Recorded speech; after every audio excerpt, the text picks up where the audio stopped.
these sisters just opened my eyes in a way that I never thought possible. So I might say I went as a house girl. Guys, the story that I have for you today is something else. I started working as a carer. I joined here in 1999. I don't know if I should say I am inspired. We are sisters. She comes after me.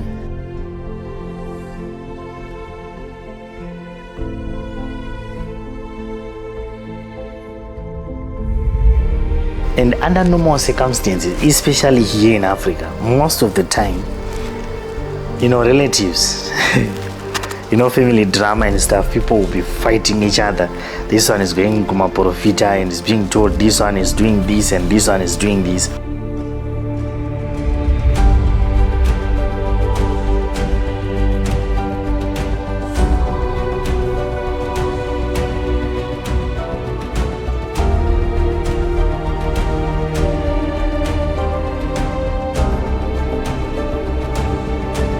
We are nurses and we have learned a lot from UK.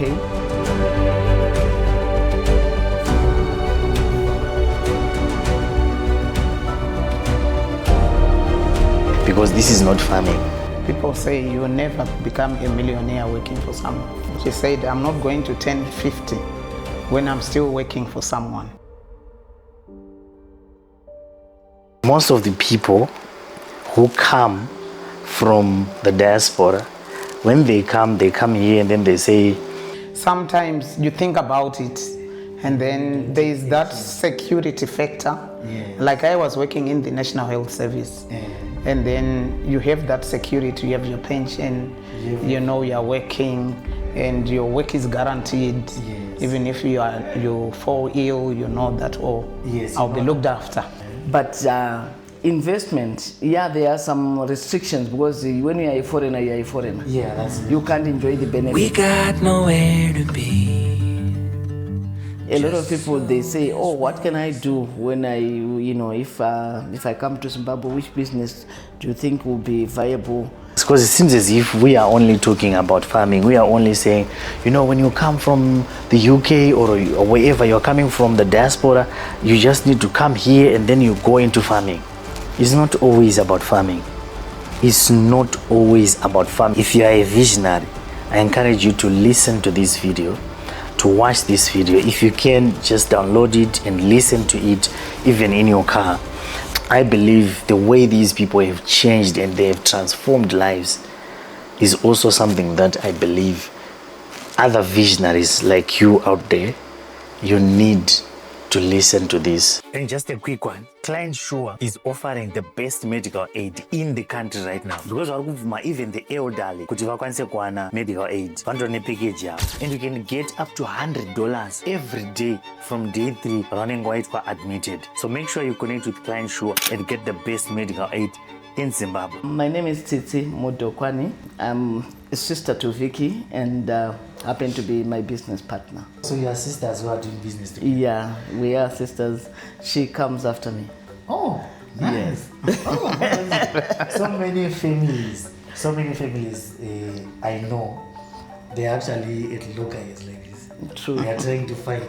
But you guys are doing this. My name is Victorious Mangwendeza Mudokwani.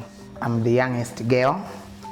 So I come after Tsitsi. All right. And yes, we are sisters and business partners. Business partners. Ashava Group of Hospital, it's a vision which is extending from the history or the beginning of us migrating to United Kingdom. It was started by Vicky. I'm glad to be saying this story because I'm the one I think who benefited more. Okay. Vicky, was a nurse trained from Zimbabwe. All right. And she migrated to UK in 1998. Oh, 1998. Yes. No, and I was in grade.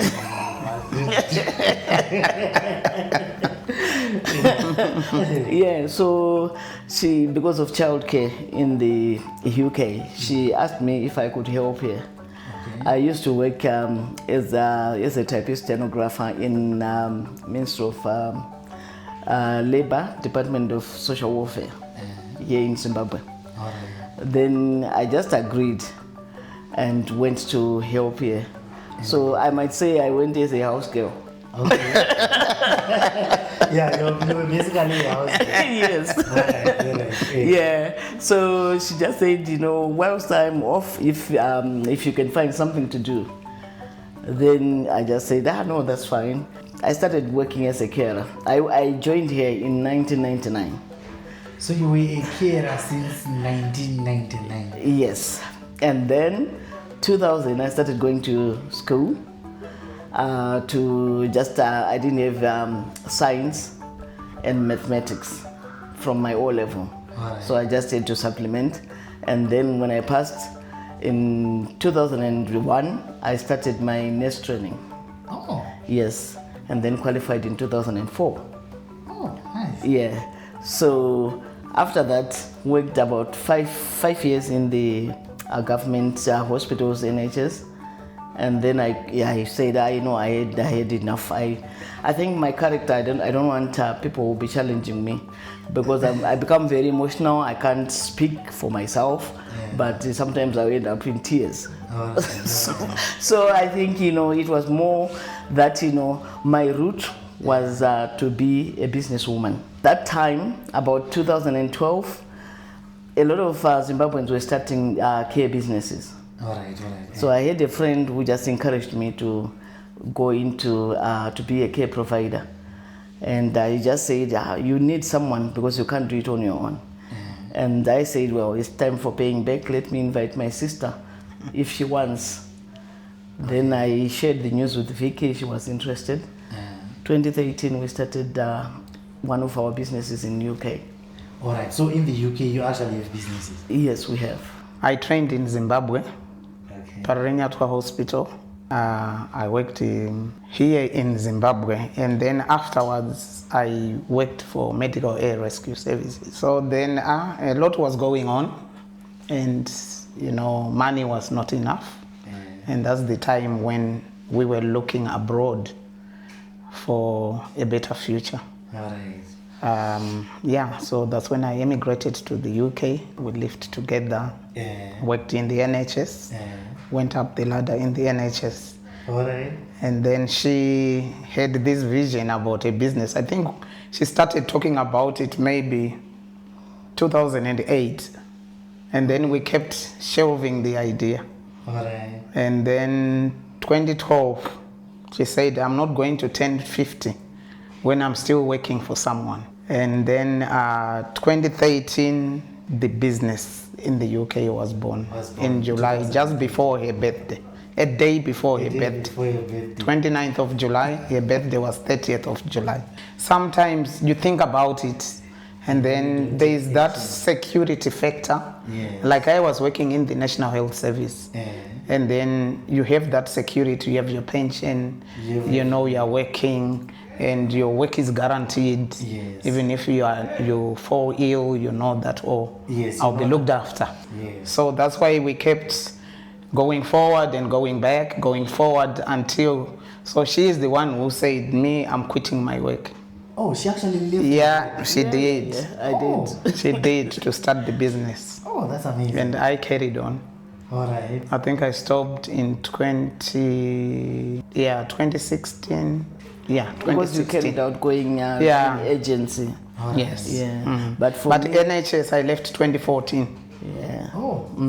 So it's been more than 10 years since you left the... Oh, yes. Most of the people that I talk to, when they're in the UK, most of them they're at work, they're working. Mm-hmm. So you're actually the first, the first person or the first people that I've seen who are saying, you know what, we left our jobs. Yeah. Because most people, when they go, they are going for the job, like the job, so they don't even think about anything else. People say you'll never become a millionaire working for someone. That's true. That's great. I love that statement. Because I was also working.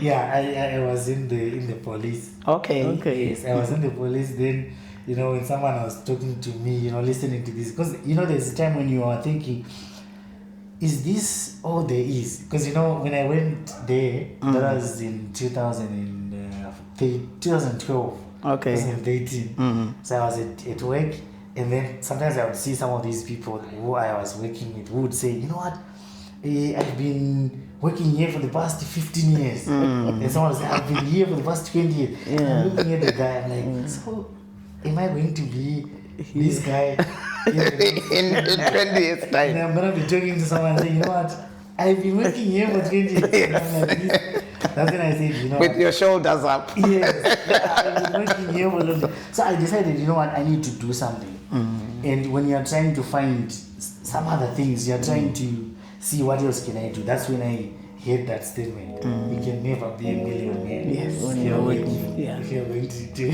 That's very true. It's quite interesting. Yes.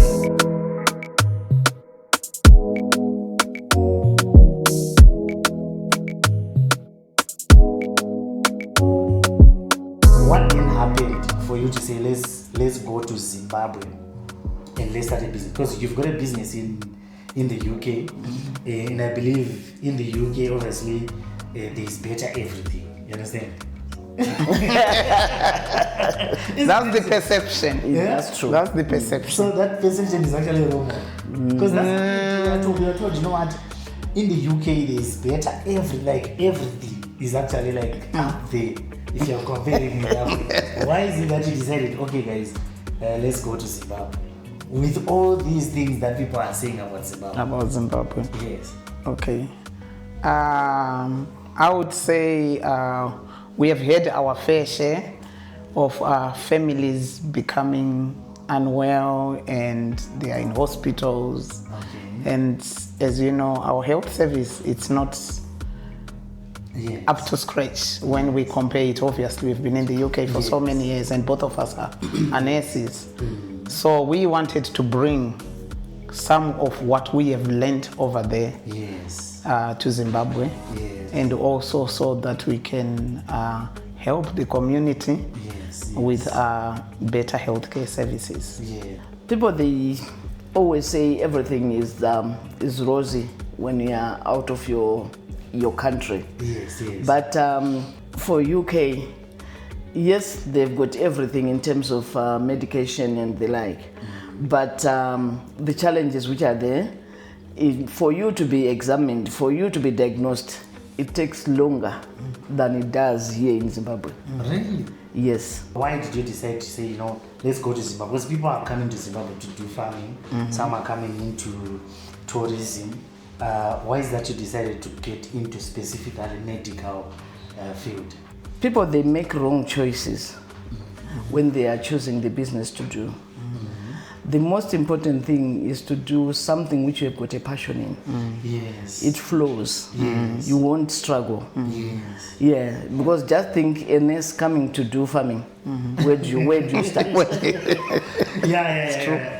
I think that's why sometimes we get people saying, because they try to do some things that they've got no idea how those things work. And The passion as well. Yes. And the passion is well, yes. If you go, on a survey, you will see a lot of trucks which have been brought from UK, which are lying idle in in Harare, in Marondera, in Zimbabwe, because people, they just hear someone saying, "Oh, I've got a logistic company, and my trucks are going all over Zimbabwe," and one will think, so there's money in trucks, and yet you don't even know what happens in that business.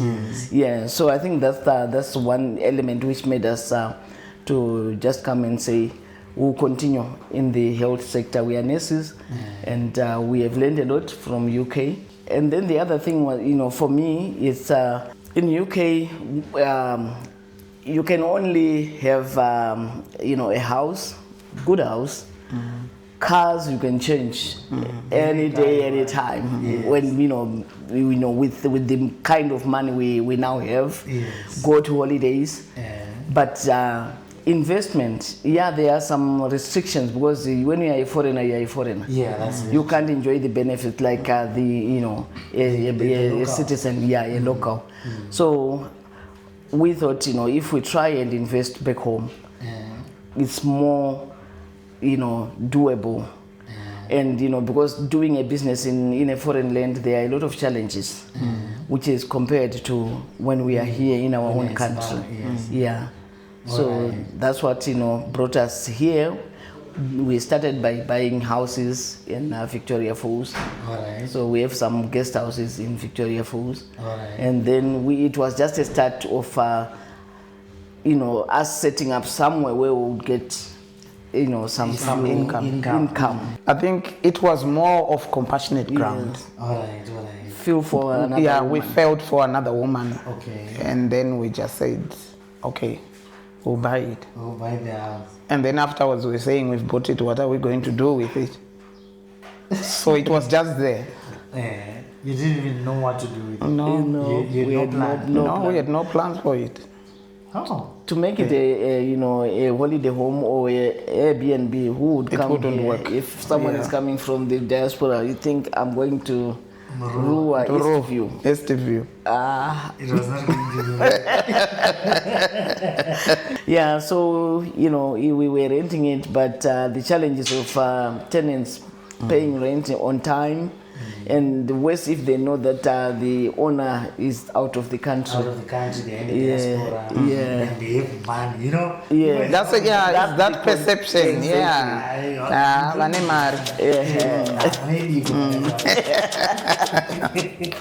That's being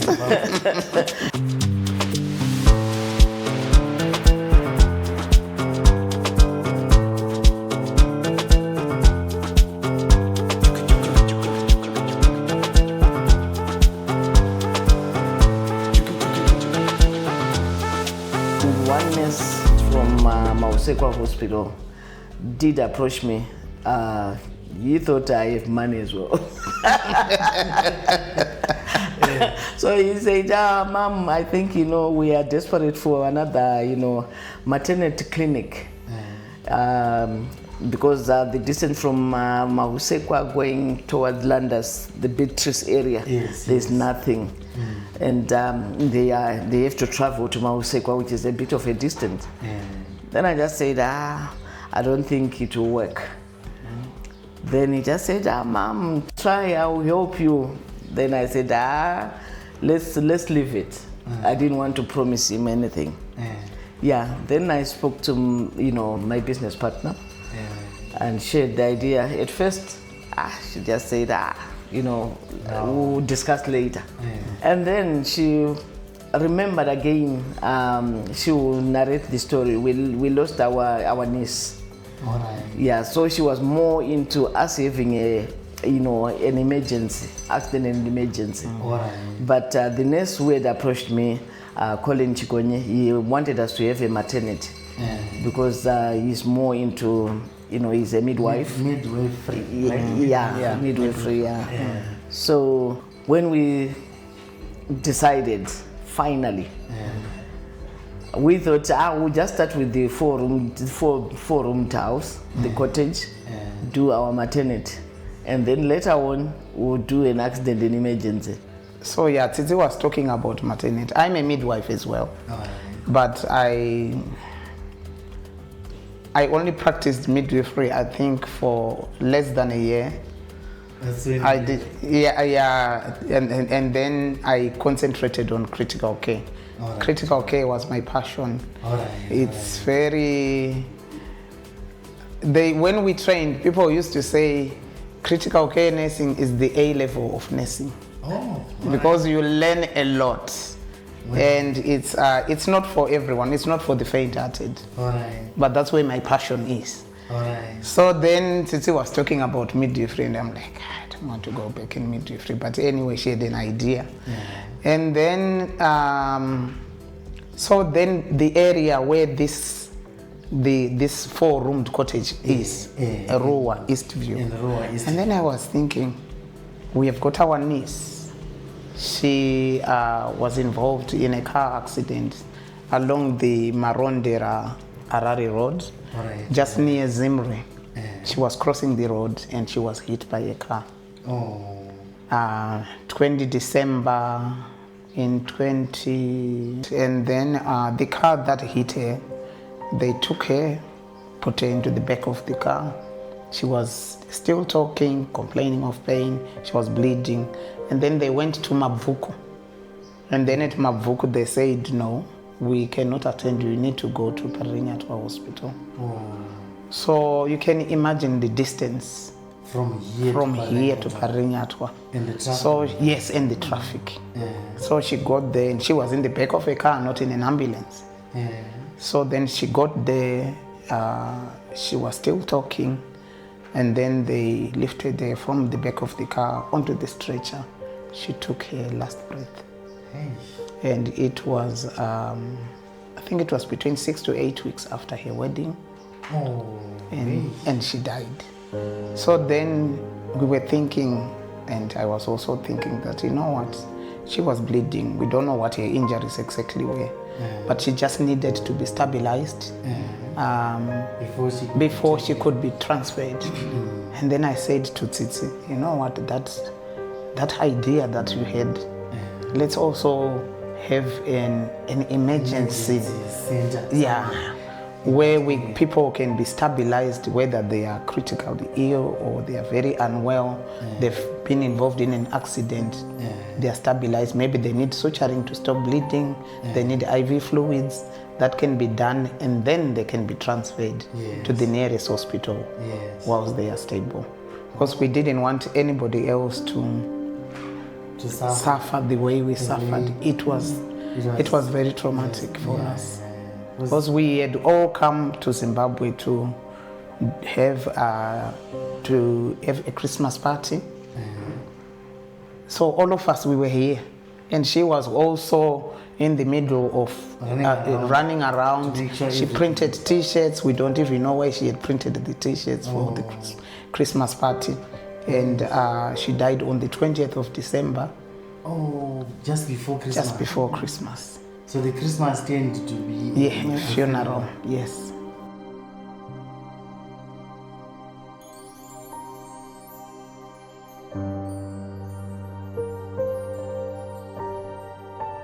So then maternity was saying, small, we were just going to use that small building. And then we said, we can extend it a little bit. But then I think there was somebody from the health sector, and they came and they were saying, you cannot have a maternity without a theater. All right. Or they're saying, okay, so you have a maternity here. What if a woman complicates? It was the doctor who had been invited by Colin. Colin happens to be our charge nurse, as we are now starting. And then there is, Dr. Mteneri, who is going to be our resident doctor. Yes. So he said, we have an ambulance, but sometimes a complication can happen. We take the woman in an ambulance, but for them to reach Parenya, because of the traffic, the congestion, we might lose both mother and the child. So according to the law and systems of Zimbabwe, we are allowed to have a small theater. A small theater. So there's a theater here? There is a theater. Oh, that's amazing. Yes. When we spoke, we decided to do the theater. So another building started.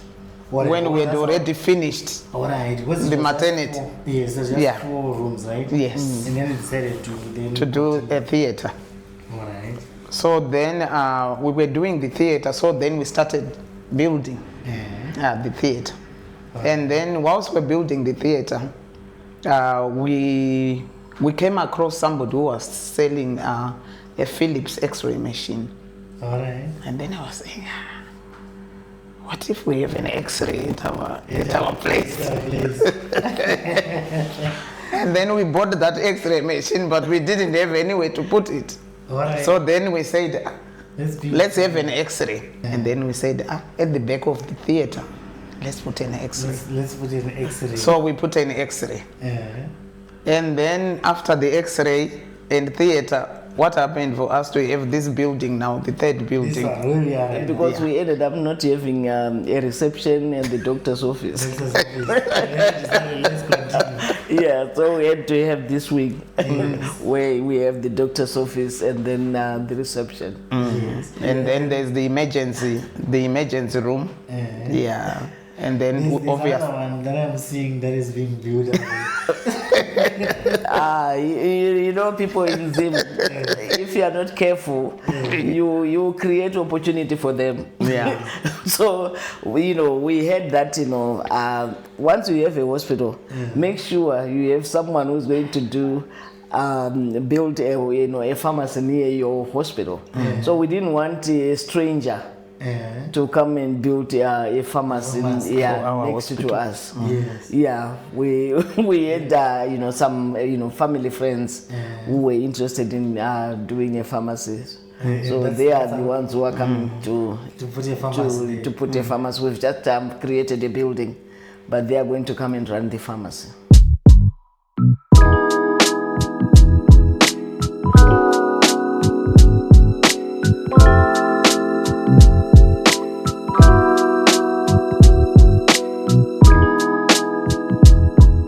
So we started just with this piece of land where the cottage was.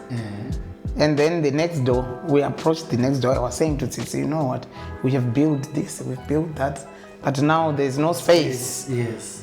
Because in the UK, where we normally live, space is a major constraint. Yeah, problem. So then there was a family which were staying there, and they only had two rooms. Yeah, 2 rooms, but a family just with 2 rooms, and there was nothing else apart from trees. And then I said, let's approach them and find out if they want to sell, so we can expand our hospital. So we approached them, and they said, we didn't want to sell, but since we are doing a very good thing for our community, yes, we can sell, but I don't want the money.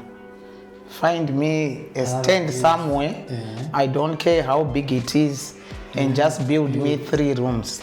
Including a toilet. Yeah, including a toilet. So we ended up building, we found a stand, and then we built, it's 4 rooms, isn't it? Yes, 4 rooms. 4 rooms with an inside toilet. Oh. Yes. And then we also dug a well for them so they can have water. Water as well. So they went there. Hey. So now we're gonna do phase 2. Where we are going to build a bigger hospital. Yes, and also other departments, some wards, so that if we have anybody who needs overnight stay or they need to be admitted, they can be admitted there. And also a children's ward, because we don't have a children's ward. Yeah. So it's going to be inside here, or you also approach these guys and say, let's do something? No, the next door is 800 square meters. Yeah. So there is still a reasonable space. And we can decide to go up where we can have an upstairs. We are just trying to see what's going to work better for us. All right. The community here was so excited. Oh, nice. Because they are traveling miles to get hospitalization. Right. Especially the women. They go to the rural rehabilitation hospital where they book for their maternity checkups. But when it comes to the delivery, either they go to Marondera, yes, or they go to Chitungwiza Hospital. Chitungwiza from here. I think it's almost the same as going to Marondera. Yes. So you can imagine a woman in labor traveling that. Yes. Toll gates. Yeah. It's something else. So the welcome was just good. And then the Harare City Council, they were very helpful as well, because part of this Rua, the other part falls in Harare. Then the other one is falling under Goromonzi. Yes, yeah. So we are more into Harare side. Yeah. So yeah, it was so easy to get a lot of help, and people they've been asking us almost every day, when are you opening? When are you opening? Something which we are going to do as well in the near future. We are going to start training our carers. All right. Yeah, and we are going to do it in a way where the way it's done in the UK. Because we have seen that some of the trainings which are being done and labeled that they are carers training, it's not what they do or what is really needed, for one who is just looking after somebody. Yeah, because I think it's combining maternity issues, wound dressings, bends. But when you're looking for looking after an elderly, you don't need to do. No, you don't need all that. Yeah. We have noticed this because we have recruited some carers, in the UK who come from here. We ended up retraining them. Because it was nothing to do. It was nothing to do with the care, the elderly care. Yeah, so we are going to start to provide care here, and also we have some carers whom will be sending in the community to help. So anyone in the diaspora, we will be sending messages once we have started, because we have been there. We know what you want for your mothers and fathers. Yeah, so we'll try and do the best and give you the peace of mind that someone who knows what exactly goes in when you are caring for someone, will do. Most of us in the diaspora, like Titi said, we have got loved ones who are here in Zimbabwe.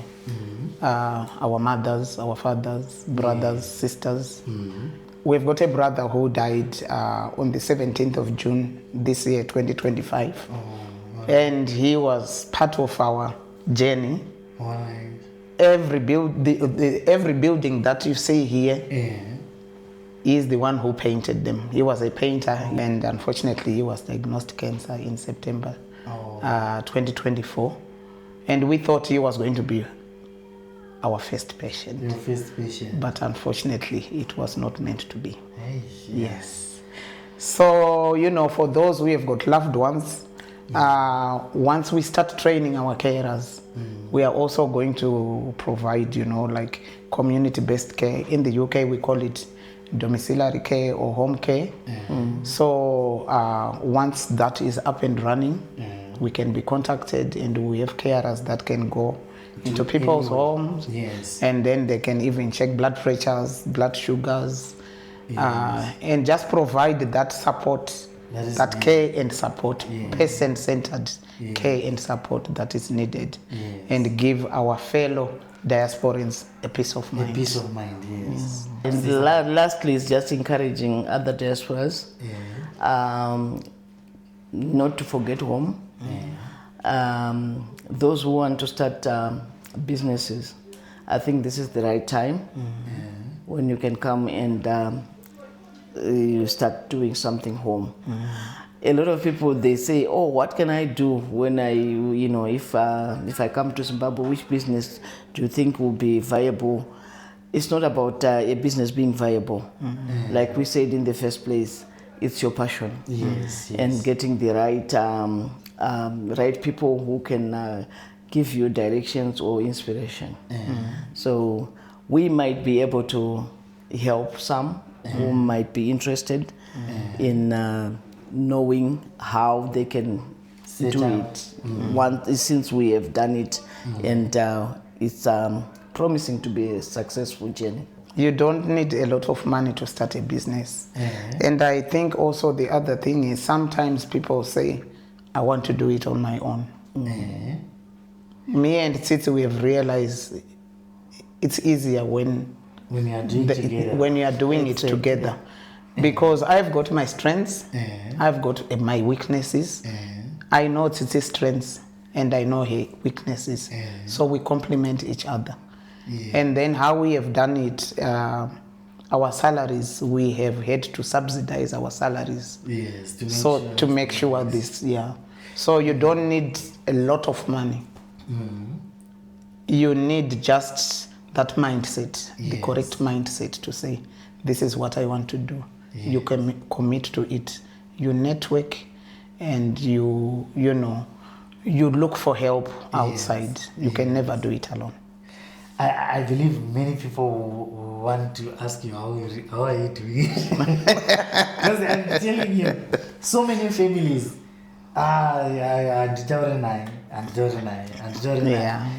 one competition my families macho to kutongovengana so azienda ndakanonzi wanzi ndiyari kubudirira saka ndiyari kuti sisi tichazibeso zviriko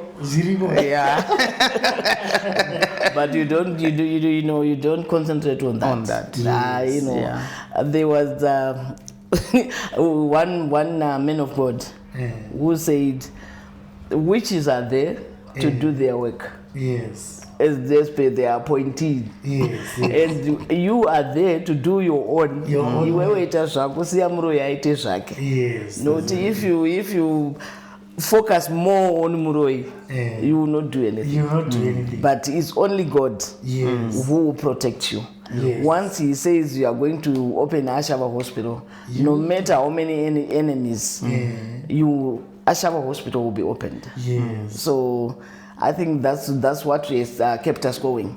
It's not like there is nothing. There is a lot of challenges. But don't focus on that. Thank you so much for that. I always say this in most of my videos. When people say, I think I'm going to Zimbabwe, even when you're talking about, like, let's say, investing in someone say, land we have, you don't know your land, hobo, and all those things. But they will say, So recently I was in Morambinda, and I was with a brother of mine who is in South Africa.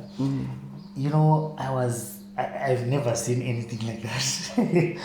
He was building, there are so many things that he's doing at his rural home.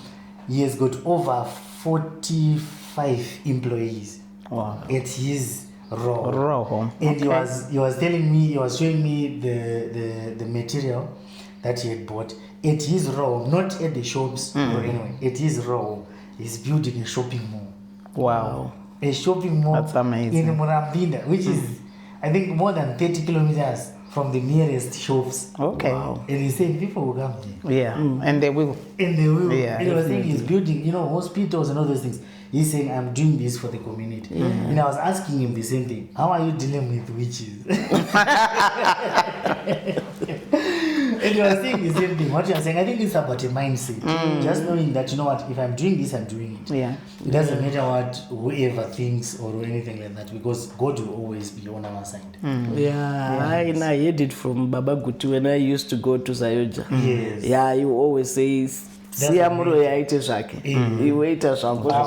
what you have been assigned by God, because all what we are doing, it's an assignment. Yes. Yeah. So we were blessed to bless others.